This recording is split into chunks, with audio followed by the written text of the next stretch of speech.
Pusing dan mual itulah yang menyapa pagiku. Untung ada Haidar dan Naufal yang siap memapahku ke kamar mandi. "Teh, aku sama Haidar mau pulang. Nanti sore ibu bakal kesini," ucap Naufal. "Bilang ke ibu tidak usah kesini. Teteh baik-baik saja kok, nggak usah ditungguin." "Ibu nggak bisa dilarang teh, udah terima aja. Teteh kan anak kesayangannya ibu. Meskipun aku yang anak bungsu tapi di mata ibu, teteh anak bungsunya," sahut Haidar yang baru selesai menyantap sarapanku yang tidak kumakan karena rasanya hambar, tapi dia malah menawarkan diri untuk memakannya. "Kamu cemburu ya?" ledek Naufal sambil menggetok kepala Haidar. "Dulu sih sempet cemburu. Habisnya apa-apa selalu Teh Nai yang diutamakan. Ini buat Teh Nai, itu buat Teh Nai. Lah terus buat aku apa?" Aku dan Naufal tertawa melihat tampang Haidar yang memasang wajah cemberut. Namun tawaku terhenti saat pintu kamar rawat inapku terbuka. Di sana, di ambang pintu yang telah sempurna terbuka, Mas Andra berdiri, menatap ke arahku dengan pandangan yang sulit untuk aku gambarkan. Haidar dan Naufal langsung mencium punggung tangan Mas Andra. "Kalian sudah mau pulang?" tanya Mas Andra kepada kedua adikku. Hatiku seketika terasa lega saat Mas Andra tersenyum kepada kedua adikku. "Iya, Kak, aku sama Haidar mau pulang. Insya Allah nanti siang ibu yang akan kemari." "Bilang sama ibu tidak usah kemari. Kak Andra mau nemenin Teh Nai?" Haidar bertanya polos. "Hari ini Naila sudah boleh pulang," jawab Mas Andra. Haidar dan Naufal langsung menoleh ke arahku. Mereka kompak tersenyum. Ketika mereka sudah hendak pulang, Mas Andra memberikan uang kepada keduanya. "Buat ongkos pulang, sisanya buat jajan," ucap Mas Andra saat Naufal dan Haidar menolak pemberiannya. "Titip salam ya sama ibu."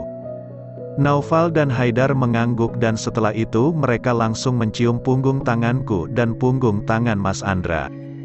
Setelah kepergian Haidar dan Naufal, aku memberanikan diri menegur Mas Andra. "Mas, segera rapikan pakaianmu.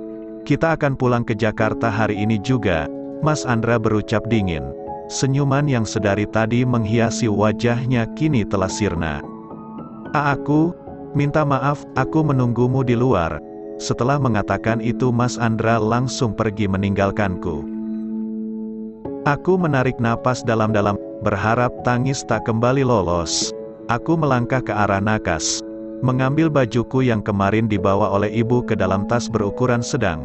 Setelah semua pakaianku masuk ke dalam tas dan berganti pakaian, aku menghampiri Mas Andra yang tengah duduk di kursi panjang yang tersedia di depan kamar inapku, lantas mengikuti langkahnya keluar rumah sakit.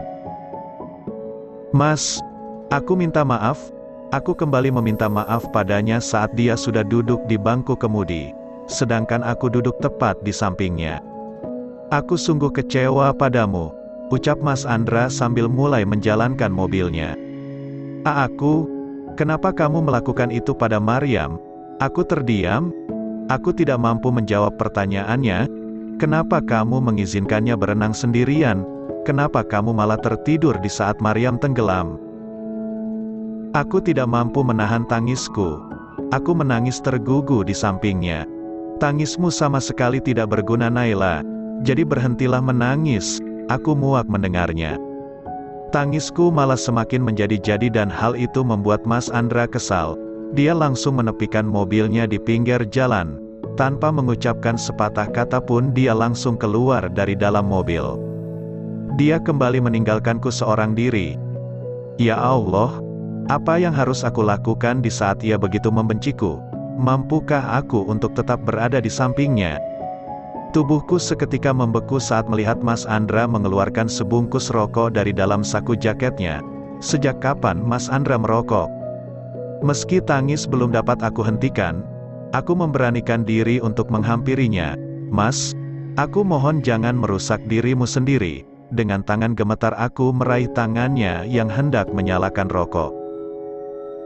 Mas Andra menatapku dengan pandangan kesal bercampur marah. Dia melemparkan rokok itu dan setelahnya langsung kembali ke dalam mobil. Aku mengikutinya.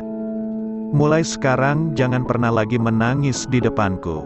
Aku mengangguk keluh. Ya, aku tidak akan pernah lagi menangis di depannya. Dia kembali melajukan mobilnya. Tak ada sepatah kata pun yang terucap dari bibirku dan bibirnya. Kami hanya diam dalam kesakitan yang tak memiliki ujung. Mas, kenapa kita kesini? Hatiku disergap oleh perasaan takut saat Mas Andra menghentikan mobilnya di depan kantor polisi. Apa kamu takut? Aku mengangguk. Kenapa harus takut kalau kamu tidak bersalah? Seharusnya kamu tidak perlu takut. Naila, ayo turun. Mas, aku tidak mau turun. Aku menolak saat Mas Andra menyuruhku untuk turun. Ini kali pertama aku menginjakan kakiku di kantor polisi dan sungguh aku merasa takut. Tiba-tiba perutku terasa sakit. Mas, perutku sakit. Mas Andra mengabaikan ucapanku. Dia malah membukakan pintu mobil untukku. Ayo turun Naila, kamu sudah ditunggu. Mas, perutku sakit. Aku menyentuh perutku yang benar-benar terasa sakit. Aku beri waktu 10 menit, ucapnya lantas kembali pergi meninggalkanku. Aku terus mengelus perutku, disertai ucapan-ucapan positif untuk menenangkan diriku sendiri. Karena mungkin, ini adalah reaksi dari ketakutanku. 10 menit kemudian Mas Andra kembali menghampiriku. Meskipun perutku masih terasa sakit, namun aku tetap memaksakan diriku menuruti permintaan Mas Andra untuk masuk ke dalam kantor polisi. Silakan masuk, ucap petugas memintaku untuk masuk ke dalam ruang interogasi. Mas mau kemana? Aku menahan tangan Mas Andra yang hendak pergi meninggalkanku. Pulang?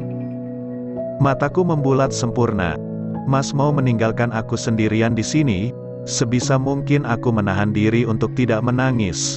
Aku mohon Mas, jangan tinggalin aku sendirian di sini. Mas Andra melepaskan tanganku yang menggenggam erat pergelangan tangan kanannya. Aku akan menjemputmu setelah proses penyelidikan selesai. Tidak bisakah Mas menemaniku? Aku takut Mas.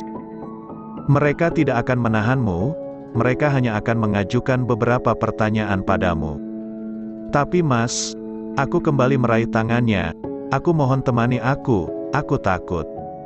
Mas Andra mengabaikan permintaanku. Dia kembali meninggalkanku seorang diri. Aku terkurung di dalam sebuah ruangan berukuran 4x5 meter. Segala pertanyaan terus diajukan padaku, dan semua pertanyaan yang mereka ajukan membuat hatiku semakin terasa hancur. Mereka terus saja memintaku menceritakan kronologis tenggelamnya Maryam meski aku sudah menceritakannya berkali-kali. Aku telah menjelaskannya segalanya. Aku pun mengakui kelalaianku yang menyebabkan kematian Maryam hingga dadaku terasa sakit saat kenangan menyakitkan itu kembali memenuhi kepalaku. Rasa mual dan pusing kembali aku rasakan. Namun petugas yang menginterogasiku tidak mau tahu. Mereka terus saja meminta hal yang sama. Sebenarnya apa yang mereka mau dariku? Apakah Anda membenci anak angkat suami Anda? Sontak aku langsung menggeleng. Saya menyayanginya.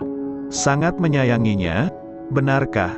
Tapi kenapa di buku harian Anda menyatakan kalau Anda merasa cemburu kepada anak angkat suami Anda sebab suami Anda lebih menyayangi anak angkatnya dibandingkan Anda sendiri? Aku terpaku. Sekujur tubuhku terasa sakit.